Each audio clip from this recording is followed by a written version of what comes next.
All right. Good Welcome, afternoon, guys. everyone. How we doing? All right. Doing great. How about you? No complaints. We went from 90 on Saturday. Now we're down to probably 60 today. It's, this weather is just a Same. roller coaster. I wish it was 60 here. But it's, It's the same kind of weather we've had here in Virginia. yeah, it's definitely, and then it'll be that constant complaining of how hot it is and wish it was cooler. And then, so. But do you got your pool open yet? I do. Pool's Okay. looking good. Yeah. My You're son ready jumped in the pool when the Rangers beat Pittsburgh at 10, All 11 right. o'clock at night, and just it was 55 Well, degrees. when the Rangers beat Pittsburgh, even if the pool's not ready, we can jump in. It's okay. It doesn't matter. Yeah. All right, guys. Thank you for watching. We are the Reboot. Another engaging episode this week. Talking about ensuring your remote workforce is safe. As we've seen over the years, or the last couple of years, that model is not going away. It's been embraced more and more by different size companies. I mean, there's companies that we actually market to that we're getting their mail kicked back because they're just not open. Everyone is just working remote. So we're seeing even in the hiring phases, trying to get people, they're depicting whether or not they want to work remote, or that's a requirement for a potential employee, and whether or not you agree with it, that's what's happening out there. So we're going to discuss our top 3, 4, 5 issues that we see from some of our existing clients, and then go over some solutions for you. Before we get into that, we are the Reboot. I am Brian Bracci. I'm with B&L PC Solutions on Long Island, New York. And on this side, I am Dave Groot with WinStar Technologies in Culpeper, Virginia. And I'm Brandon Bowers with Eisner Amper Managed Technology Services. And I'm going to apologize up front. I had a cold over the weekend and not fully recovered, so my voice is a little raspy. You got one of those Miami colds or Florida colds, right? Listen, allergies are going around too, man. It's at least up here. It's been really, really bizarre. All right, so let's get into it, guys. Let's talk about some of the there's some are more obvious than others on these issues. So just obviously the obvious ones are obvious, but the solutions may not be as easy to implement as you would think. So you have to make sure that they're done not only correctly but securely, and they're following company policies. So Dave, Brandon, what do you want to start with? I think the first thing, if you're going to talk about anything, is just the fact that when they're not working from the office, they're generally working from home, right? You take the travelers and but the people who are remote workforce generally are using their home consumer products for the fact of getting on the internet, potentially for their computer use. So I guess the first issue that I see often is just people going home to work and not having the same equipment or security stack installed and set up as they would if they were on corporate assets in the office. 100%. Yeah. And I think a big part of that was that surge during COVID for equipment. Not only did we have a chip shortage from Taiwan or wherever it was, so getting equipment was hard. So we had clients going out and buying their own stuff at Staples, whatever they can get their hands on, and kind of almost telling us like, let's get access for now, and then we'll address, we'll whatever holes we punch open. So we obviously you can do that securely, and that's what we did. But the second piece of that is now we're trying to revisit these people, and it's like, well, they're good, right? They've been working for 2 years. It's like, wait, hold on. You want the device to be compliant. We're kind of, I don't want to say we're abandoning it, but in essence we are. But they're not performing to their potential, which is probably another one of our issues is productivity. Mm-hmm. Yeah, I mean, you're definitely going to get a productivity issue with the lower grade hardware, right? And when we're buying consumer hardware, security obviously is out the door. That you're not getting the professional version. Oh, there he goes. I guess I'm taking over the show. All right. So anyway, I'll put you back over there. Hold on. All right. I don't know where you went though. Yeah. So you're saying, the hardware is different, is not as robust as. It's not the same stack. It doesn't have encrypted hard drives and EDR and all the things that we're doing to monitor and make sure things patching, all that kind of stuff. Not to mention they're shared, right? Those computers are shared. my kids are using them, my husband, my wife, my, whatever, like they're, who knows what anybody's doing. They're Facebooking, and it's what other very easy. software is on That's those, right. So somebody have BitTorrent running on there, downloading. Yeah. I mean, other I guess, software, things like that. and there still is a world out there for like Napster or something, isn't there? I don't know. Does anybody do that anymore? But and ironically, I know this is addressed, or we're focusing, specifically on the remote workforce, but there's prospects I go into now that have, that have hardware that I'm like, how are you're not productive with this? Running an i3 with 4 gig of RAM, it's just like you're just not, and it's 7 years old. And no wonder they hate IT. Exactly. Right? Because their impression is like, oh my God, you're going to slow me down. You're going to kill me. No, I would it's hate terrible. IT on an i3 with 4K. I don't think I could function. I wouldn't let anybody in my company have one. So I would just throw it away. It wouldn't happen. But I mean, so, what we did in that transition stage and still today is with our clients, we very much encourage that they stay with corporate assets, right? So look, it's one thing if I'm going to have somebody working from home, but if I'm going to have them working from home, at least I'm going to put them on a machine that I have some control over, that I can make sure is secure, is patched, is not vulnerable, and I can determine by looking at the logs and everything else what's going on. Mm-hmm. When you get into private consumer-owned products, there is a definite privacy and security issue if you try and monitor their activity while they're working on those devices. So that's another thing outside of the cybersecurity threat you don't want to open yourself up to. And the simple things people would like to or ask why they can't on said home device. I'm working, I want to grab this document, I want to copy it over to the network. It's like, well, no, that's we're blocking it. Well, I can't work then. And I said, well, we know that, and that's on purpose. Until we can address the issue, replace the asset or do whatever we have to do. Right. You can't. And that's, and that's a big one that we were getting for a while. And, and we've seen people that we talk to that can do that. And they don't, it's almost like they don't care about the risk or, I tell them, you can't tell me you don't understand the risk because I've explained it to you, what can happen. So, but they need to do it. They don't. There's solutions out there. There's controls we can put in place.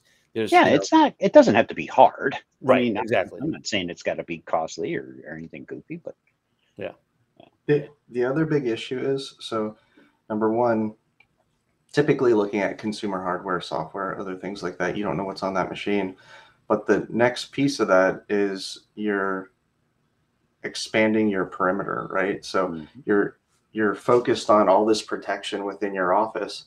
Now all of a sudden you're making this big hole that goes to their home and now is opening up to everything else that is potentially on that network. And what is on that network? There's Nest thermostat, there's refrigerators, there's the son's iPad, or what other streaming devices are there on the network? And now I have over 30 on my home network, 30 devices, with speakers and you, like you're talking about, you name it. I mean, it's so there's that, like you're saying. I mean, you're basically the potential. Then what happens now? So you've got the consumer device where if they potentially did pull data over, you've got no visibility on now, right? Or if you've got a VPN set up, there's the potential that some of those devices now are exposed to your network depending on how things are set up. I mean, that's a huge risk right there. Right. Well, that's just one risk, right? I mean, like there's keystroke loggers, there's there's just, it goes on and on and on and on. If I'm sitting at home on a compromised machine and I'm accessing corporate resources through that machine, the risk is just exponential. I mean, it's like kind of like, well, I don't know. I don't want to equate it to unprotected sex, but I mean, that's kind of like what you're doing. You're taking a gamble, right? You're saying, okay, look, it didn't happen the last 2 times, so I'm not going to have a pregnancy this time or whatever, okay. Right. I know that's not the topic we're talking about, but it's the same thing. People can understand that. So the first 2 things were like really security related. The other thing is also productivity and accountability. Like, are your workers actually doing the work or working the entire day? Are they there at the computer doing what you're paying them for? And Yeah. Are they working the entire day? Have you updated your company policies to reflect working from home so that we can have an expectation of amount of time on keyboard, what a break is, when a break is to be taken, what am I to do on this computer with a break? I'm at home, but that doesn't mean I can use the corporate computer to go to Facebook on my break. That's not a policy in the office. I'm not able to do it, and I'm not able to do it here. Then there's the legal liability, again, if you're trying to monitor. And then there's just the loss of production, right? Like, I mean, customer service is sucking everywhere these days because of COVID and this lack of people wanting to work and not enough help and not enough staff and all this other stuff. Yeah. So there's something that you lose when you don't have as much interaction with one another, even internally as a team too. Right. You're not seeing each other as often. Right. I don't know. You're losing something. Yeah, and you're not. There's no collaboration between people in real time, other than unless you're doing a meeting or something like that. But the day-to-day stuff, like I know my guys, they bounce off of each other real time if they're working on something. It's just so you lose that cohesiveness of a team. And another part of the remote workforce too that needs to be make sure that you have a quality product is your VoIP solution, right? Your communication with your clients. And does that mean bringing a company phone home and plugging it in, or using an app that they have? And what if you have crappy Wi-Fi at home and the call quality is not, so there's other variables too that, listen, if I get a client on the phone and I'm all choppy and I call back and I'm all choppy, they don't want to talk to me, right? It's just not, it just doesn't, and I don't want to call a vendor and not be able to hear them because they're, so that's you bring up a really good point though. I usually do. That's usually my specialty is bringing up the good points. But this has got to be one of the biggest things that you guys have seen over the last 2 years. Oh yeah. Somebody started working from home.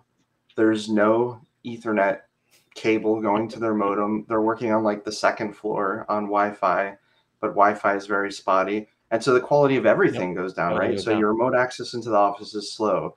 Your VoIP phone and calling a customer is now choppy and you're having issues. So that's definitely like network throughput or quality is a big issue. Or worse than that, the employee is using their personal mobile phone and they're calling from that, or they're texting, or they're providing non-corporate contact information to, which they wouldn't do if they were in the office, right? I mean, I wouldn't think they would, because your process wouldn't allow for that, right? Like that, and I guess that brings the point of all of the processes and procedures generally were developed with the idea that we were going to be in the office working with each other.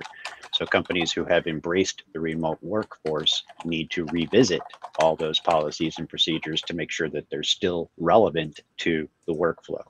I think that's what needs to be addressed today. Is now we've gone through the pandemic, and now if you want to embrace and grow on this remote workforce, these are things. Now let's talk about some solutions, right? How we can make it a better experience and make it just as close as you can to that in-office experience, right?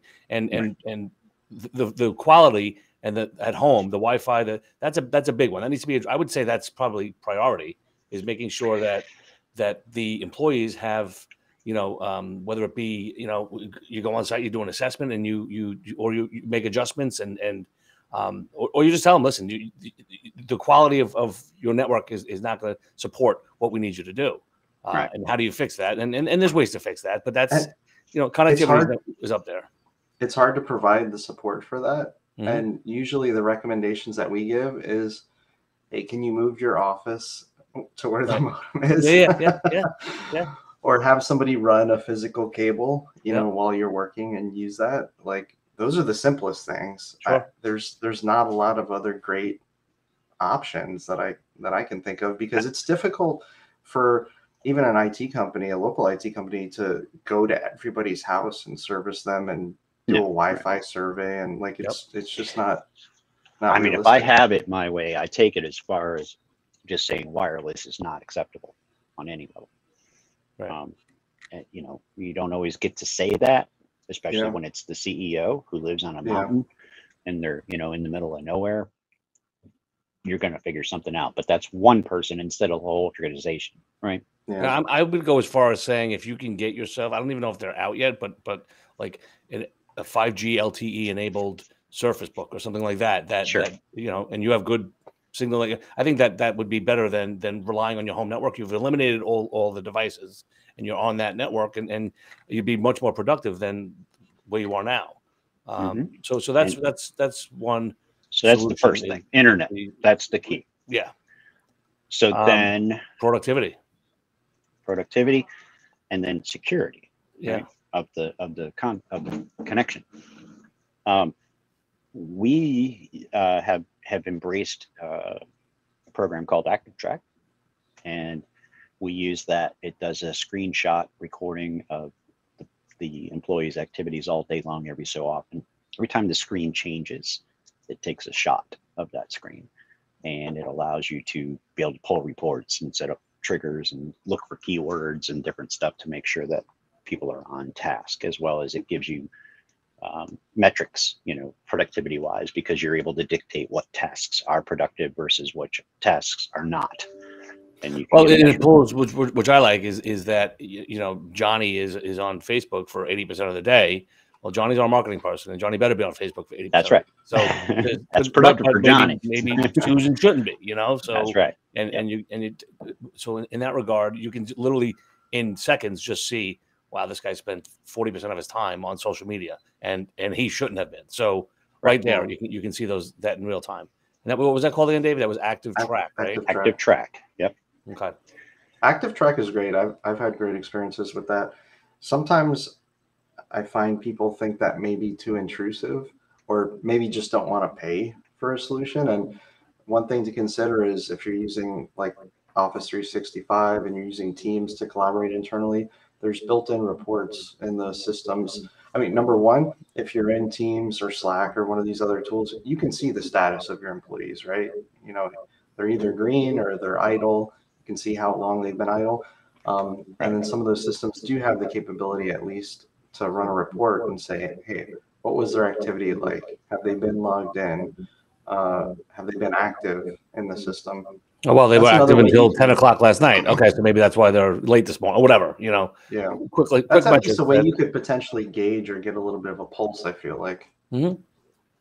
Yep. Yeah, and it definitely helps you keep an eye on what's going on. Sure.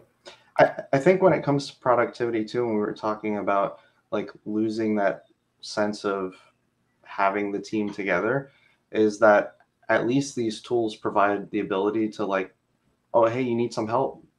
Click of a button and you're on video and you're talking to one another and you can see each other. Our policy, which we kind of changed, hey, you know what? Yeah, it's okay that you're working remote, but every time we have a call, we're going to be on video and we're going to see each other, and we're going to try and increase that amount of interaction, because otherwise I feel like, again, it goes back to you're losing that sense of relationship and community within the team, and I think that it's hard to gauge what the cost of that is. Yeah. Right. FaceTime is important, so you do it, however you can. I mean, I hate to say it, we're in technology, but people are people. They still need to be people. Yeah. Right. And technology has come a long way. I mean, it's made it great. But like a cloud report or something you mentioned too, right? I don't know if you want to share that. Yeah, it was. I mean, so with Microsoft, there's the Microsoft Delve is a program that managers can use to look at activity of their employees and staff, as well as anybody who's in teams with them, right? So they can see what's been shared and by all the colleagues and that kind of thing. And then there's a couple of Power BI charts and graphs that you can incorporate into things like Microsoft Teams or whatever, where you can see the average buy-in per employee. Are they using their email? Are they using their apps? Are they doing the different things that can give you insights? On top of that, if you're in a higher class SKU, I mean, they got all kinds of stuff where it'll watch for insider threat. It'll watch their behavior and their communication in teams and everything else, and let you know if there's something going on that doesn't look right. It'll start to point that out to you based on just machine learning. Not to always be drinking the Microsoft Kool-Aid. Oh, come on, why not? But we've got so many customers that are leveraging that platform, and I mean, I think we hit a lot in terms of the productivity. But when it comes to the consumer grade and opening up the network perimeter, I mean, 365 does have a lot of great solutions for businesses. I mean, we've got customers right now where, hey, they've got a new employee, remote employee overseas, because everybody knows how easy it is to hire and find quality people right now, right? Right. But we can just add a Windows 365 license to them, and in 15 minutes, they've got like a desktop that they can remote into. We can have corporate, protection on it. They're not like they're connecting from their home machine, but they're going into a secured environment now, with all of their office protections. And so what I want to illustrate is there are easy solutions to some of this. Yeah, remote desktops is a great way to handle that.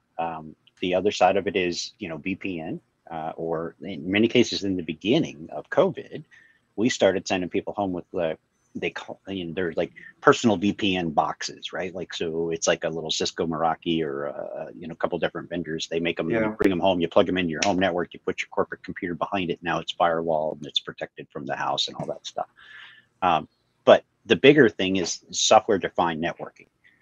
It's been a very big advance over the last couple of years in that area, and it's allowed us to now build a fictitious or a virtual network up into a cloud, and all of these remote devices can be considered part of that same physical perimeter, so that we can then start to protect that perimeter and circle the wagons again, right? Like, we're trying to keep everything in a group. Aside from that, it's an always-on connection back to corporate assets. So you basically boot up and you're connected to the home network, regardless of where you're at, and it's done in a secure fashion. So, and this really these vendors, on like that these zero remote trust buzzword, right? Oh yeah, what's that? Yeah. Zero trust, absolutely, or least privilege, right? Yeah. That's the two things. Yeah. 100%. Sorry, Brian. Right. No, I was just gonna say, like, you look at that Teams and Zoom and GoToMeeting. I mean, the enhancement that they've made over the last few years, they're not slowing down. No. So what you can do nowadays in real time is it's really amazing. And so I see that in another 2 years. Who knows what you're gonna be able to do? I mean, because it's you couldn't get cameras for a period of time, right? Everyone needed a camera for it's like so now it's now. All right. So now what's the next phase? Right. Well, 4K. We want higher quality. We want to be able to do live presentations, almost like webinars, but the ability to real time share and collaborate with prospects. Even we were doing prospecting over Zoom. I'm still doing that. I have one tomorrow. It's No, I do it all the time. And there's and now that's a kind of a business pivot or business change that we're making, because it's like that became so commonplace. I went and met with the prospect on Tuesday. Now tomorrow, all right, I'm going to Zoom. Let's Zoom and go over the proposal, right? Because that's what works for them. So it's kind of like a hybrid, environment in that regard. But I love it, So it works for everybody. No, it does, indeed. I wanted to add one other thing, is that although not necessarily ideal to use a person's home machine or personal machines, there are mechanisms like leveraging a mobile device management solution in Intune through 365 to allow personal device policies, right? So you could say, hey, we want to allow an access to a subset of data, or based on compliance requirements, as long as these things are in place, you can potentially have access to this subset of resources. So not that you have to always say, hey, you got to get a cloud desktop or go to a terminal server or something, which would be ideal for me personally from a security standpoint. But there are capabilities out there to leverage other tools to secure further those personal devices. I think there's a good argument for the virtual desktop platform as well when it comes to supply chain issues still exist with computers, right? Like, we don't have the availability we had a year or 2 or 3 ago of different computers and such. And so people are trying to drag out their existing investment. Instead of replacing a workstation at 4 years, they're waiting until 6, right? And those machines, as we commented, are running super slow, i3, 4 gig of RAM, blah, blah, blah, blah. But if you're running a virtual desktop and you're using that slow device to simply gain access to that virtual desktop, now you're repurposing that, and the performance is ridiculously different because all of the labor, all of the processing is taking on the other place end, yeah. on the virtual side, and all Yeah. that's coming to you is that screen. I mean, I have this little box, and I plug in my mobile phone, and I plug an HDMI cable and a mouse, and I'm running my virtual desktop off of my Samsung phone.